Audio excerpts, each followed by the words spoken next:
नमस्कार दोस्तों, मैं सिद्धार्थ पटेल आप लोगों को स्वागत करता हूं आपके अपने इस YouTube channel Sidhu tricky math में। दोस्तों ये रीजनिंग्स का है हमारा पार्ट नंबर 3 है। इसके पहले ऑलरेडी पार्ट फर्स्ट और पार्ट सेकेंड बन चुका है। साथ ही साथ मैथ के भी इम्पोर्टेंट्स वीडियो के पार्ट्स बन चुके हैं। तो अगर आपने वो नहीं देखा है वीडियो तो उसका प्लेलिस्ट का लिंक हमने नीचे आपको डिस्क्रिप्शन में प्रोवाइड कर दिया है। वहाँ से जा कर के उनको देख सकते हैं या डायरेक्ट अगर आप चाहें तो भी प्लेलिस्ट में आप जा कर के देख सकते हैं। तो ये रीजनिंग का हमारा पार्ट 3 है। इसके पहले पार्ट फर्स्ट और पार्ट सेकेंड बन चुका है। तो इसमें हमने टोटल साथियों 6 क्वेश्चन को लिया है। कुछ इस तरीके की आपके क्वेश्चंस हैं, 6 क्वेश्चन इसमें मैंने शामिल किए हैं और ये प्रीवियस ईयर के क्वेश्चंस हैं जो कि एसएससी में पूछे गए हैं। तो रीजनिंग जब हम पढ़ाते हैं तो आपको हम प्रीवियस ईयर के पेपर्स पढ़ाते हैं। जब हम मैथ पढ़ाते हैं तो वो भी हम चैप्टर वाइज पढ़ाते हैं जो कि प्रीवियस ईयर के आपके क्वेश्चन देखने को मिलते हैं। तो चलिए बिना टाइम को गवाए में करते हैं वीडियो को स्टार्ट। तो हमारा फर्स्ट क्वेश्चन है साथियों कि दिए गए कथनों और निष्कर्षों को ध्यान से पढ़ें, यह मानते हुए कि कथनों में दी गई जानकारी सही है भले ही यह आमतौर पर स्थापित तथ्यों से भिन्न दिखाई देती है। तय कीजिए कि कौन सा या कौन से निष्कर्ष क्या हैं तर्क संगत रूप से इन कथनों का अनुसरण करते हैं या करता है। ठीक है, तो कथन 1 दिया हुआ है कि कुछ कार्य क्या है, रॉकेट हैं, और कथन 2 दिया हुआ है कि सभी रॉकेट इंजन हैं। तो इसको हमें देखिए इस तरीके के क्वेश्चन में हमको हम लोगों को काफ़ी दिक्कत का सामना करना पड़ता है। जैसा डायग्राम कुछ इस प्रकार से बनता है। जैसे मान लीजिए यहाँ पे बोल रहा है कथन 1 में कि कुछ कार्य क्या है, रॉकेट है। तो ऐसे आप बना दिए, ठीक है, और ऐसे आप बना दिए, ठीक है। तो अब बोल रहा है कि कुछ कार्य क्या है, रॉकेट हैं, ठीक है। तो आप इनको क्या करिए, इनको कार मान लीजिए, इनको कार मान लीजिए, ठीक है, और इनको रॉकेट मान लीजिए, ठीक है, इनको आप रॉकेट मान लीजिए, ठीक है। फिर क्या बोल रहा है कि सभी रॉकेट क्या है, सभी रॉकेट इंजन हैं, ठीक है। तो यहाँ से डायग्राम कुछ इस प्रकार से आप बना दीजिए कि क्या हो जाएगा कि सभी रॉकेट क्या है, इंजन है, ठीक है। तो आप इसको क्या मान लीजिए, इसको आप मान लीजिए कि ये क्या है, इंजन है, ठीक है। तो अब निष्कर्ष देखिए क्या बोल रहा है। निष्कर्ष बोल रहा है कि कुछ इंजन रॉकेट है, ठीक है। कथन 1 बोल रहा है कुछ इंजन रॉकेट है, कथन 2 बोल रहा है कि कुछ इंजन कारें हैं, ठीक है। तो अगर कुछ इंजन बोल रहा है कि रॉकेट हैं तो यह क्या है, यह कथन सही है। अगर कुछ इंजन रॉकेट हैं तो यह कथन सही है। अगर बोलता है कि सभी इंजन रॉकेट हैं तो यह कथन गलत हो जाता है। उसी हिसाब से कथन 2 हमारा बोल रहा है कि कुछ इंजन क्या हैं, कारें हैं, ठीक है। कथन 2 में बोला जा रहा है, निष्कर्ष वाले साथियों निष्कर्ष 2 में बोला जा रहा है कि कुछ इंजन क्या हैं, कारें हैं। तो कुछ इंजन कारें हैं, यह भी निष्कर्ष सही है, ठीक है। अगर सभी कारें रॉकेट बोल देता या सभी कारें इंजन बोल देता तो ये भी कथन क्या हो जाता, सॉरी साथियों निष्कर्ष क्या हो जाता, गलत हो जाता। तो हमारा निष्कर्ष फर्स्ट कुछ इंजन रॉकेट है और निष्कर्ष 2 कुछ इंजन कारें हैं, ये दोनों सही है। अर्थात ऑप्शन नंबर बी दोनों निष्कर्ष 1 और 2 अनुसरण करते हैं, ठीक है। नेक्स्ट क्वेश्चन की तरफ चले। नेक्स्ट क्वेश्चन है हमारा कि 4 अक्षर समूह दिए गए हैं जिनमें से 3 किसी न किसी तरीके से क्या है, समान है और एक अलग है। तो असंगत अक्षर समूह का इसमें चयन करना है, ठीक है। तो आपको दिया गया है 4 ऑप्शन। 4 ऑप्शंस में 3 किसी न किसी तरीके से समान है और एक क्या है, विषम है। तो हमको विषम को उसमें से ढूंढना है। ऑप्शन से में दिया गया है FGH।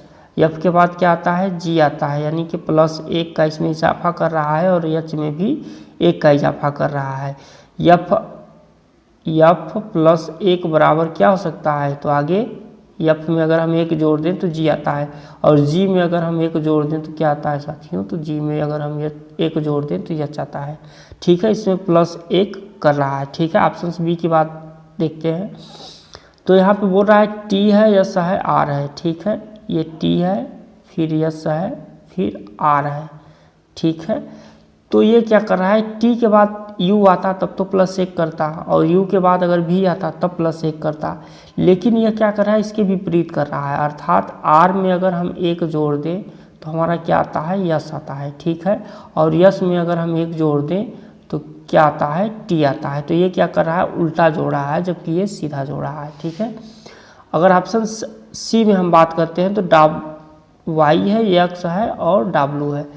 तो अगर डब्लू एक्स वाई होता तो ये सही जोड़ता। तो ये भी क्या कर रहा है कि ये एक माइनस में जोड़ रहा है। जैसे कि डब्लू में अगर हम एक जोड़ देते हैं तब एक्स आता है, और एक्स में अगर हम एक जोड़ देते हैं तो वाई आता है। लेकिन यहाँ पे पहले वाई दिया हुआ है, फिर एक्स है, फिर डब्लू है। ठीक है, तो इस हिसाब से डब्लू के बाद इसमें प्लस एक किया तब एक्स आया, एक्स में प्लस एक किया तो वाई आया। ये उल्टा जुड़ा हुआ है और ये भी उल्टा जुड़ा हुआ है, ये सीधा जुड़ा हुआ है ऑप्शन से। अब हम ऑप्शन से डी की देख लेते हैं। ऑप्शन से डी क्या कर रहा है? ऑप्शन से डी है यल यम यल है, यन यम यल है, तो यल के प्लस एक कर रहा है तो यम आ रहा है, यम में प्लस एक करेगा तो यन आएगा। ठीक है, तो ये भी माइनस एक एक कर रहा है जबकि ये प्लस एक किया हुआ है, इसलिए क्या है, यह इन तीनों से भिन्न है। ऑप्शन से बी, ऑप्शन सी और ऑप्शन डी से, ऑप्शन से भिन्न है। तो हमारा करेक्ट आंसर क्या है? ऑप्शन ए है। ठीक है, अगर आपको किसी भी क्वेश्चन में डाउट होता है तो आप कमेंट बॉक्स में कमेंट कर दीजिएगा, मैं उसका निष्कर्ष आपको जरूर प्रोवाइड कर दूंगा। ठीक है, नेक्स्ट क्वेश्चन की तरफ बढ़े। नेक्स्ट क्वेश्चन है हमारा कि अर्श शिवम के पिता हैं और ध्रुव विमला का बेटा है। ठीक है, तो अर्श किसके? अर्श शिवम के पिता हैं। ठीक है, तो यहाँ पे लिख लीजिए अर्श। ठीक है, यहाँ पे लिख लीजिए शिवम। ठीक है, तो अर्श क्या है? शिवम के ये पिता हैं। यहाँ बीच में डायग्राम बना दीजिए पिता का कुछ इस हिसाब से। ठीक है, अब बोल रहा है कि आगे ध्रुव क्या है? विमला का बेटा है, तो यहाँ पे विमला कर दीजिए और इसके बाद ये डायग्राम कुछ इस प्रकार से कर दीजिए और यहाँ पे ध्रुव को लिख दीजिए। तो ये बेटा है, चूँकि यहाँ पे विमला तो कंफर्म नहीं हो पा रहा है कि ये माता है कि पिता है। ठीक है, तो यहाँ पे हम लिख दे रहे हैं इसका ये बेटा है। ठीक है, ईश्वर अर्श के पिता हैं। ईश्वर किसके पिता हैं? ईश्वर अर्श के पिता हैं। ठीक है, इसमें अर्श कहाँ पे है? तो अर्श यहाँ पे है, अर्श शिवम के पिता हैं। ठीक है, और ईश्वर क्या है? अर्श के पिता हैं। तो ये शिवम के क्या हुए? ईश्वर। ईश्वर शिवम के दादा हुए। यदि शिवम ध्रुव का भाई है तो विमला का ईश्वर से क्या संबंध होगा? ठीक है, तो विमला का ईश्वर से क्या संबंध होगा? यदि शिवम ध्रुव ये दोनों भाई हो जाएं, ठीक है, तो शिवम और ध्रुव भाई हो जाए तो अर्श क्या है? शिवम के पिता हैं। तो ये शिवम और ध्रुव के पिता कौन है? अर्श हैं। ठीक है, और ध्रुव विमला का बेटा है। ठीक है, तो ये क्या हुई? उसकी माता हुई। ठीक है, और ईश्वर क्या है? अर्श के पिता हैं। तो ईश्वर क्या हुए? ईश्वर इसके दादा हुए। ठीक है, तो हमसे पूछा जा रहा है कि विमला का ईश्वर से क्या संबंध है। तो विमला ईश्वर की क्या लगेगी साथियों? तो विमला ईश्वर की पुत्र वधू लगेगी, क्योंकि चूंकि यहाँ पे क्या है? यहाँ पे विमला इसकी माता है। किसकी माता है?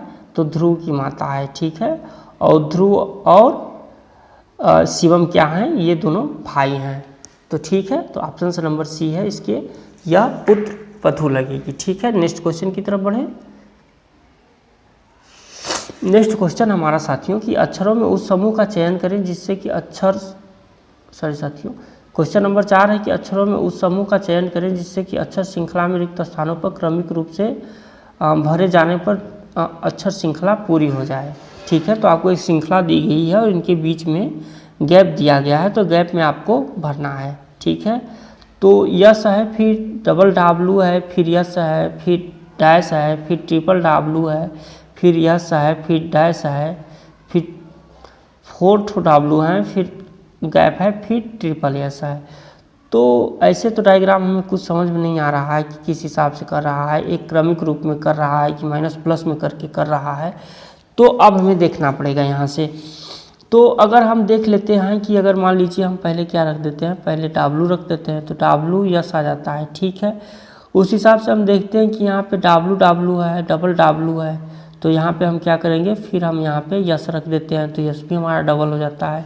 फिर आगे हम देखते हैं कि हमारा डब्लू ट्रिपल डब्लू है, अर्थात 3 बार लगातार डब्लू है, और यहाँ यस है, फिर गैप है, फिर यस है। अगर हम यहाँ यस को रख दें तो हमारा ट्रिपल यस भी हो जाता है। फिर आगे हम बढ़ते हैं तो फिर देखते हैं डब्लू लगातार 4 डब्लू है, फिर गैप है, फिर ट्रिपल यस है, अर्थात लगातार 3 यस है। तो अगर हम यहाँ पे यस रख दें तो क्या हो जाएगा, ये भी 4 यस हो जाएंगे। अर्थात पहले में डब्ल्यू यस, फिर दूसरे में डबल डब्ल्यू, फिर डबल यस, फिर तीसरे में ट्रिपल डब्ल्यू, फिर ट्रिपल यस, फिर चौथे में लगातार 4 डब्ल्यू और फिर लगातार 4 यस। तो इस हिसाब से हमारा क्रमिक बैठ जाता है और हमारा क्रमिक राइट बैठता है। तो हमारा सही आंसर क्या हो जाएगा? ऑप्शन नंबर बी हो जाएगा। डब्ल्यू इसके बाद 3 ठो लगातार यस यस यस, तो ये हमारा श्रृंखला पूरी हो जाएगी। पहले बनेगा डब्ल्यू यस, इसके बाद डबल डब्ल्यू, फिर डबल यस, फिर ट्रिपल डब्ल्यू, फिर ट्रिपल यस, फिर 4 डब्ल्यू, फिर 4 S. Option number B is the right answer. ठीक है, नेक्स्ट क्वेश्चन की तरफ बढ़े। नेक्स्ट क्वेश्चन हमारा कि निम्नलिखित श्रृंखला में प्रश्न चिन्ह की जगह आने वाली संख्या का चयन करें। तो आपको एक श्रृंखला दी गई है, फिर आगे प्रश्नवाचक चिन्ह दिया गया है, उसमें आपको सही आंसर का चयन करना है। देखिए 17 है, फिर 20 है, फिर 15 है, फिर 22 है, फिर 13 है, फिर आगे दिया गया है। तो यहाँ पे देखिए, ठीक है, यहाँ पे 17 है, फिर 20 है, तो अगर 17 में हम 3 जोड़ देते हैं तो 20 आ जाता है। फिर 20 के बाद 15 है, तो 20 में से हम 5 को माइनस कर देंगे, ये 3 प्लस है, ये 5 माइनस है। फिर 22 है, 15 के बाद 22 है, तो यहाँ पे हम क्या करेंगे? प्लस 7 को ऐड करेंगे। फिर इसके बाद क्या कर रहा है? तो इसके बाद हमारा 22 के बाद 13 है, तो यहाँ पे क्या कर रहा है? 9 माइनस कर रहा है। तो अगर हम इस हिसाब से कुछ देखते हैं तो हमारा कुछ सेंटेंस बैठ नहीं रहा है, क्योंकि +3 किया, फिर -5 किया, फिर +7 किया, फिर -9 किया, फिर आगे हमसे पूछा जा रहा है कि आगे क्या होगा। तो ऐसे कुछ हमारा सीक्वेंस बैठ नहीं रहा है, तो हम इसे कुछ दूसरे हिसाब से बैठाते हैं।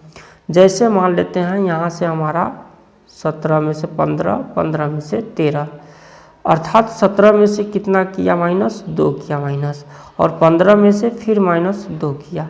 तो ये हमारा कुछ सेंटेंस बैठता है। फिर आगे देखते हैं, यहाँ पे 20 में से 22 है, फिर 22 में से आगे क्या होगा? तो 20 में से 22 है, अर्थात इसमें +2 ऐड किया। अगर हम फिर 22 में +2 ऐड कर देंगे तो क्या आ जाएगा? तो 22 में अगर हम +2 ऐड कर देंगे तो हमारा 24 आंसर आ जाएगा। तो ऑप्शन नंबर जो ए है हमारा, यही इसका राइट आंसर हो जाएगा। क्योंकि पहले क्या किया है कि 17 है, फिर 15 है, फिर 13 है, एक सीक्वेंस में -2 किया हुआ है। तो आगे जब हम देखते हैं कि 20 है, इसके बाद 22 है, तो इसमें क्या किया? +2 ऐड किया। अगर आगे हम +2 ऐड करते हैं तो हमारा 24 आ जाएगा। तो ये भी एक सीक्वेंस में +2 हो जाएगा, और पहले सीक्वेंस में क्या है? -2 दिया गया है। तो इसलिए इसका क्या करेक्ट आंसर हो जाएगा? Option number A 24 is the right answer. ठीक है, आज की इस वीडियो का हम लास्ट क्वेश्चन देख लेते हैं। आज की इस वीडियो का लास्ट क्वेश्चन है साथियों कि निम्नलिखित श्रृंखला में प्रश्न चिन्ह की जगह आने वाले अक्षर समूह का चयन कीजिए। तो आपको एक श्रृंखला दी गई है, इसमें आगे आपको प्रश्नवाचक चिन्ह दिया गया है, जिसमें आपको राइट आंसर ढूंढना है। देखिए, एक प्रश्न चिन्ह की जगह में राइट आंसर ढूंढना है। तो ये देखिए क्या दिया हुआ है, डी है, ए है, सी है, फिर आगे जी है, डब्ल्यू है, एच है, फिर आगे जे है, एस है, डब्ल्यू है, फिर आगे एम है, ओ है, आर है। तो एक हिसाब से हम देखें तो इसमें कर क्या रहा है कि डी है, डी में अगर हम 3 घटा देते हैं तो हमारा ए आ जाता है। ठीक है, और अगर हम ए में फिर 2 ऐड कर देते हैं तो हमारा सी आ जाता है। ठीक है, क्योंकि डी कितने नंबर पे है? डी 4 नंबर पे है, ए 1 नंबर पे है, सी 3 नंबर पे है। ठीक है, तो आगे फिर हम देखते हैं कि सी के बाद जी है, सी 3 नंबर पे है, जी 7 नंबर पे है, फिर आगे डब्ल्यू है, फिर आगे एच है। यहाँ तो डी के बाद सी था तो एक माइनस था, यहाँ जी में एच है तो एक प्लस में है। तो कुछ हमारा सेंटेंस तो आगे बैठ नहीं रहा। आगे देखते हैं, तो फिर आगे हम जाते हैं तो जी एच आई जे, तो एच आई जे जाते हैं तो यहाँ भी हमारा सेंटेंस नहीं बैठ रहा है। फिर अगर आप देखते हैं तो जे एस यम है, फिर आगे यम के बाद फिर यम है, तो ये हमारा सेंटेंस कुछ हिसाब से बैठ नहीं रहा है। तो हम इस पर कुछ अलग सेंटेंस बैठाते हैं। ओ कैसे बैठाते हैं देखिए। ठीक है, यहाँ पे देखिए हमें करना क्या है। यहाँ पे हम करते क्या हैं कि यहाँ पे डी है, ठीक है, यहाँ पे यहाँ पे D है, यहाँ पे G है, यहाँ पे J है और यहाँ पे M है। तो D आता है 4 नंबर पे। अगर हम 4 में +3 कर दें तो कितना आ जाएगा, 7 आ जाएगा। G आ जाएगा, अगर G में हम +3 कर दें तो 7 3 10, J आ जाएगा। और J में अगर हम +3 कर दें तो कितना आ जाएगा साथियों, 13 आ जाएगा। तो 13 M है, ठीक है। तो 13 पे M आ गया। अगर हम 13 में फिर 3 ऐड कर दें तो हमारा 16 आता है। तो इजोटी हमने याद रखा है, इजोटी ये E5 नंबर पे, J 10 नंबर पे, O 15 नंबर पे, T 20 नंबर पे और Y 25 नंबर पे, ठीक है। तो आगे जब ये 13 है तो 13 में अगर हम 3 ऐड करते हैं तो कितना आ जाता है, 16 आ जाता है। तो 16 के कौन सा वर्ड आएगा, तो O के बाद P, O 15 नंबर पे, 16 नंबर पे P हमारा आएगा। P देखते हैं ऑप्शन ए में भी है और ऑप्शन डी में है, ठीक है। आगे बढ़ते हैं। तो जब हम आगे बढ़ते हैं साथियों तो देखते हैं क्या कि यहाँ पे कुछ सीक्वेंस में ये माइनस कर रहा है, जैसे कि A में W कर रहा है। तो A में जब हम W करेंगे तो 4 नंबर हम माइनस में जाएंगे। देखिए W के बाद X, फिर Y, फिर Z, तब फिर 1। तो यानी कि ये 4 माइनस में कर रहा है। फिर आगे देख लेते हैं। तो W में अगर हम 4 माइनस कर दें तो कितना आएगा, यस आएगा। यस के बाद देखिए TUVW, 4 नंबर माइनस करने पर W आएगा, ठीक है। तो यस तो हो गया 19 नंबर पे। फिर हमारा O है 15 नंबर पे, यहाँ इजोटी में हमने O दिखाया 15 नंबर पे। अब अगर हम 15 में 4 माइनस कर दें तो हमारा कितना आता है, 11 आता है। तो 11 पे कौन सा है, J के बाद K। तो देख लेते हैं P के बाद K है कहीं पे, हाँ। तो ये ऑप्शन से नंबर डी में है, P के बाद K। अब आपको W ढूंढने की कोई ज़रूरत नहीं। कंपटीशन में जब आप चाहें तो 2 वर्ड अगर आपको मिल गए P K तो सिंपल सी बात है कि अब आगे तो यहाँ पे तो P K नहीं दिया हुआ है, ऑप्शन से में P J भी दिया हुआ है और ऑप्शन से नंबर डी में दिया हुआ है P K W। तो अब आपको कुछ नहीं करना, आपको डायरेक्ट टिक मार्क कर देना है कि हमारा W क्या इसका राइट आंसर है। फिर भी देख लेते हैं। यहाँ पे देखिए C है, ठीक है। तो C है तीसरे नंबर पे, H है 8वें नंबर पे। तो यहाँ पे क्या कर रहा है, यहाँ पे 5 जोड़ रहा है, ठीक है। तो C में 5 जोड़ा तो H आ गया 8 नंबर पे। अब अगर हम 8 में फिर 5 जोड़ देते हैं तो 8 5 13, 13 पे M आ जाता है। अगर हम 13 में फिर 5 जोड़ देते हैं तो 18 आता है, ठीक है।